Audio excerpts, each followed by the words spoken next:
সবে অগ্রহায়ণ শেষ হলো, ফসল কাটা শেষ, এখন ধান শুকানোর পালা। দেখেন সবাই কেমন করে খোলা মাঠের মধ্যে ধান শুকানো নিয়ে ব্যস্ত।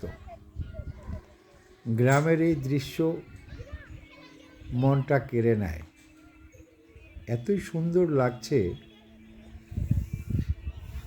এই ধান শুকানো দেখে, মনটা ভরে যায়। সেই সাথে গ্রামীণ পরিবেশ, আউরের পালা,